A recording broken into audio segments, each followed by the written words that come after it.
नमस्कार, मी गायत्री स्वामी आणि आपण पाहत आहात सकलम. कालच महाराष्ट्र विधानसभेत राज्याचा अर्थसंकल्प सादर झाला आणि सरकारने शेतकऱ्यांना मोठा दिलासा दिला आहे. शेतकऱ्यांची 20,000 कोटी रुपयांची वीज बिल माफ करण्यात आली आहे. यासोबतच सर्व शेतकऱ्यांना ज्याची प्रतीक्षा होती ती 2 लाख रुपयापर्यंतची थेट कर्जमाफी या निर्णयावर काल शिक्कामोर्तब झाले. पण यात मेक अशी की ही कर्जमाफी फक्त 30 सप्टेंबर 2025 रोजी पीक कर्ज असणाऱ्या पात्र शेतकऱ्यांनाच लागू असेल. पण पात्र शेतकरी म्हणजे कोण याचे निकष अद्याप तरी स्पष्ट नाहीत.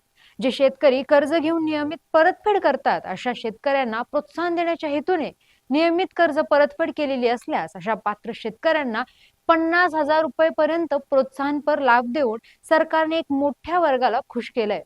या निर्णयामुळे सरसकट कर्जमाफी न करता नियमित कर्ज भरणाऱ्या शेतकऱ्यांना दिलासा दिलाय. या संपूर्ण योजनेला पुण्यश्लोक अहिल्यादेवी होळकर शेतकरी कर्जमाफी योजना असे नाव दिले आहे. या नावामागे एक मोठं सामाजिक आणि राजकीय संदेश दडलेला आहे. लाडकी बहीण योजनेनंतर आता अहिल्यादेवी यांच्या नावाने योजना आणून सरकारने ओबीसी आणि धनगर समाजाला आपल्याकडे वळवण्याचा प्रयत्न केला आहे. केवळ कर्जमाफीच नाही तर सरकारने 2027 पर्यंत कृषी जीडीपी 55 अब्ज डॉलरवरून थेट 500 अब्ज डॉलरवर नेण्याचं स्वप्न दाखवलं आहे. महाविस्तार एआय ॲग्रीस्टॅकच्या माध्यमातून शेतकऱ्यांना हवामान अंदाज, पीक सल्ला आणि बाजारभावाची अचूक माहिती मिळवण्यास मदत होते. आणि ज्या शेतकऱ्यांकडे स्मार्टफोन्स नाहीत त्यांच्यासाठी खास वसुधा नावाची फोन कॉल सुविधा उपलब्ध आहे. फोन कॉलच्या माध्यमातून पिकांचे आरोग्य आणि कीड व्यवस्थापनाचा सल्ला देखील सहज उपलब्ध झाला आहे.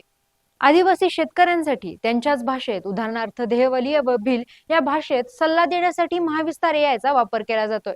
हे तंत्रज्ञान उत्पादन खर्च 25% कमी करेल असा दावा सरकारने केला आहे. यासोबतच 5 लाख हेक्टर क्षेत्र नैसर्गिक शेतीखाली आणण्याचं उद्दिष्ट सरकारचं आहे.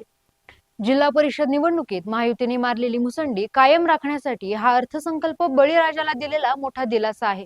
पण प्रश्न उरतो तो अंमलबजावणीचा. वीज बिल माफी आणि कर्जमाफीचा बोजा राज्याच्या तिजोरीवर कसा पडणार, त्यासाठी सरकारने कोणत्या तरतुदी केल्या आहेत हे पाहणं महत्वाचं ठरेल. तुम्हाला काय वाटतं, या योजनांमुळे शेतकऱ्यांचे खरोखरच अच्छे दिन येतील काय? कमेंट्स मध्ये नक्की सांगा आणि पाहत राहा सकलम.